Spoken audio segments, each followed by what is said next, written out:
Baik, nama saya Budi Dharma Arya Putra dari kelas 11 IPA, dan sekarang saya akan mempresentasikan remedi termokimia yang pertama.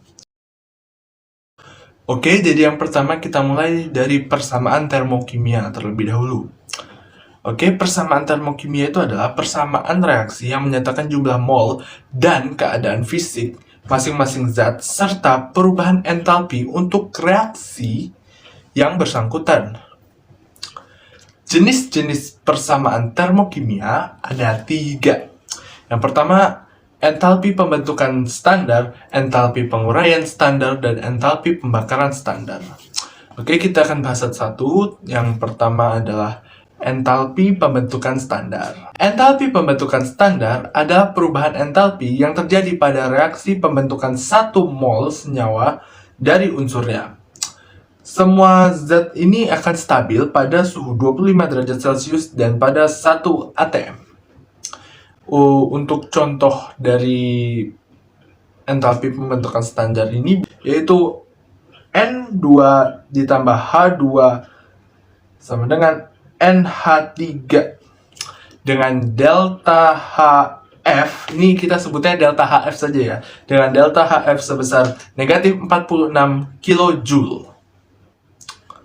Oke, yang kedua, entalpi penguraian standar. Entalpi penguraian standar adalah perubahan entalpi yang terjadi pada reaksi penguraian 1 mol senyawa menjadi senyawa unsurnya. Nah, semua zat ini kembali akan stabil pada suhu 25 derajat Celcius dan pada 1 atm. Oke, untuk contohnya sendiri, NaCl sama dengan Na ditambah 1/2 Cl2 dengan delta HD sebesar positif 410,9 kJ.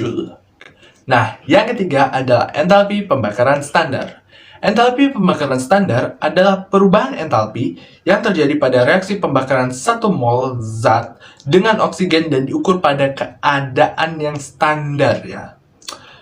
Untuk contoh dari entalpi pembakaran standar ini ada C3H6 ditambah 9/2O2 sama dengan 3CO2 ditambah 3H2O dengan delta Hc senilai negatif 2377 kJ.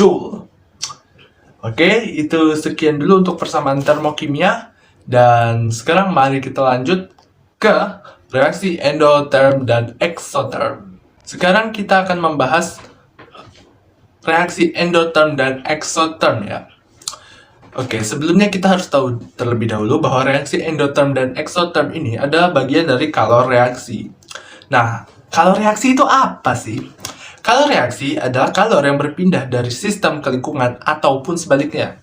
Jadi dia bisa pindah dari lingkungan ke sistem ataupun sistem ke lingkungan. Perpindahan panas dari sistem ke lingkungan ataupun lingkungan ke sistem ya. Agar tujuannya dia berpindah itu agar temperatur dan sebelumnya dan sesudah reaksi itu sama. Jadi dia bertujuan untuk menyamakan temperatur atau suhu sebelum dan sesudah sesuatu direaksikan ya. Oke, bagian dari kalor reaksi ini seperti yang saya bilang tadi ada 2, yaitu reaksi exotherm dan endotherm. Yang pertama ada reaksi exotherm. Reaksi exotherm adalah reaksi di mana kalor berpindah dari sistem ke lingkungan. Contohnya, 2C ditambah H2 sama dengan C2H2 dengan entalpi sebesar negatif 226,8 kJ.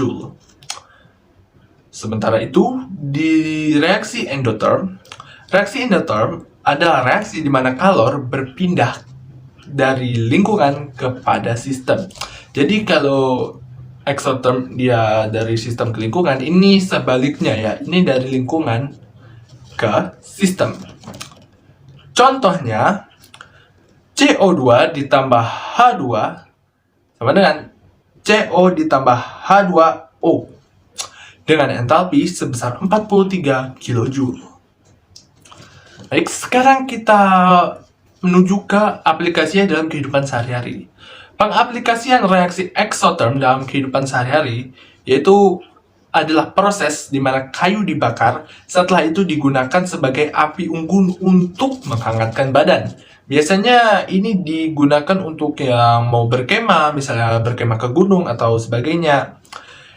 Hal ini termasuk reaksi exotherm karena panas dari api, atau bisa kita sebut dari sistem, akan berpindah ke lingkungannya. Dan lingkungannya itu maksudnya itu kayak ke tangan kita, badan kita, jadi kita bisa merasakan hangatnya. Untuk reaksinya sendiri, saya mohon maaf karena di sini saya tidak menuliskan reaksinya seperti yang di endotherm nantinya. Karena api itu sendiri, dia itu adalah gabungan antara panas, oksigen, dan benda yang mudah terbakar. Jadi saya sendiri bingung karena saat saya mencari referensi di Google tentang senyawa apa yang membentuk api itu tidak muncul ya. Jadi saya tidak bisa menuliskan reaksinya terlebih dahulu. Dan untuk diagramnya, karena dia reaksi exotherm, arah panahnya itu akan ke bawah ya, seperti yang bisa dilihat Bapak Ibu guru semua. Dan entalpinya itu bernilai negatif. Oke, yang berikutnya adalah aplikasi reaksi endotherm pada kehidupan sehari-hari. Pengaplikasiannya yaitu pada es batu yang mencair. Es batu yang mencair itu termasuk reaksi endotherm. Kenapa? Karena pada saat proses es batu mencair, dia akan menyerap kalor dari lingkungannya. Sehingga kalor dari lingkungan itu akan berpindah ke sistem, di mana sistem ini yang saya maksud adalah es batunya itu.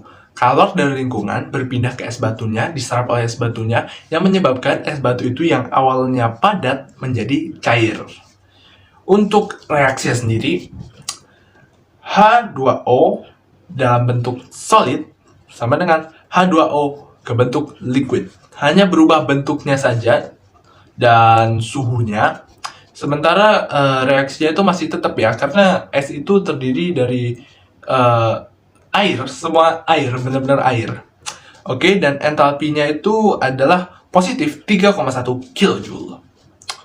Oke, untuk diagram tingkat energinya bisa Bapak Ibu guru lihat di atas.